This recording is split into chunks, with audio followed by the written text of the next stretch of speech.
Hi friends, please subscribe to Amravati Media and press the bell icon for more latest updates.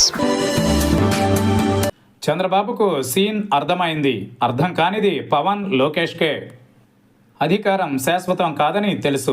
కానీ అధికారాన్ని కొత్తగా అనుభవిస్తున్న నాయకులు అలా అనుకోరు. వాస్తవాల్ని అంగీకరించడానికి, గుర్తించడానికి అధికారం నిత్యం అడ్డొస్తూ ఉంటుంది. చుట్టూ ఉన్న ఐఏఎస్, ఐపీఎస్ అధికారులు నిజాలని ఎప్పుడూ చెప్పరు, ఎవరినీ చెప్పనివ్వరు.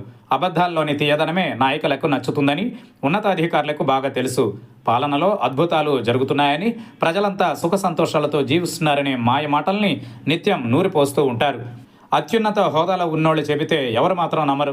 ప్రస్తుతం ఆంధ్రప్రదేశ్లో ఇద్దరు ముఖ్య నాయకులు అధికారం శాశ్వతమనే భ్రమలో ఉన్నారు.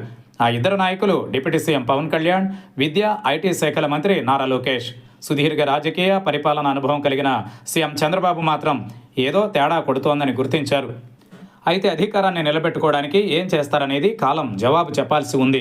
కానీ పవన్, లోకేష్ మాత్రం అధికారం శాశ్వతం అన్నట్టుగా ప్రవర్తిస్తున్నారని టీడీపీతో పాటు వైసీపీ నేతలు విమర్శిస్తున్నారు. ఏపీకి మంచి చేసేందుకే అపరిమితమైన అధికారాన్ని ప్రజలు కట్టబెట్టారనే సంగతిని లోకేష్, పవన్ మరిచినట్టున్నారు. ప్రత్యర్థులపై ప్రతీకారం తీర్చుకోవడానికి అధికారం అనే అస్త్రాన్ని వాడుకోవాలనే ఆలోచనే వారిలో కనిపిస్తోంది.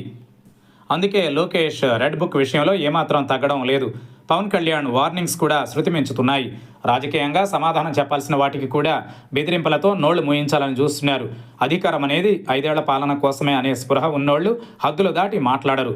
కానీ లోకేష్, పవన్ తీరు చూస్తూ ఉంటే ఇదేదో సొంత సామ్రాజ్యంలా భావిస్తున్నారనే విమర్శ వెల్లువెత్తుతోంది. ఇప్పటికే 1.5 ఏడాదిన్నర పాలన పూర్తయింది. ఇక ఉండేది 3.5 ఏళ్లు మాత్రమే. మరో వారం గడిస్తే 2026లోకి అడుగు పెడతాం. కాలచక్రం గిర్రున తిరుగుతోంది. చిన్న పని చేయాలన్నా రోజుల తరబడి సమయం తీసుకుంటోంది. ఎన్నికల సమయంలో చంద్రబాబు, పవన్ కళ్యాణ్ ప్రజలకు ఇచ్చిన హామీలు చాలా ఉన్నాయి. వాటిని అమలు చేయడంపై దృష్టి సారిస్తే బాగుండేది. ప్రజల నమ్మకాన్ని చూరగొంటే ఎన్నిసార్లైనా అధికారంలోకి రావచ్చు. కానీ పవన్ నమ్ముకున్న సిద్ధాంతం వేరే ఉంది. కూటమిగా కలిసి ఉంటే చాలు, ఎన్నాళ్ళైనా అధికారంలో ఉండొచ్చని ఆయన కలలు కంటున్నారు. ఆంధ్రప్రదేశ్ ప్రజలు అమాయకులు కాదని లోకేష్, పవన్ తెలుసుకోవాలి. ఎవరి లెక్కలు వారికి ఉంటాయి. ఒకరేమో రెడ్ బుక్, ఇంకొకరేమో కాళ్ళు చేతులు విరగ్గొట్టి మూలన కూర్చోబెడతామని కాలం గడిపితే ఎందుకు ఆదరిస్తారో ఒకసారి ఆలోచించాలి. ప్రజాస్వామ్య వ్యవస్థలో పాలకుల భాష ఉన్నతంగా ఉండాలి. కానీ ఏపీలో ఆ రకంగా లేదు. నియంతృత్వ పోకడలు పాలకుల మాటల్లో ప్రతిబింబిస్తున్నాయి. అధికారం శాశ్వతమని నమ్మేవాళ్లు మాత్రం హద్దులు దాటుతూ ఉంటారు. ఈ ధోరణి ప్రమాదమని ఇప్పటికైనా ఆ ఇద్దరు నాయకులు గుర్తుంచుకోవాలి.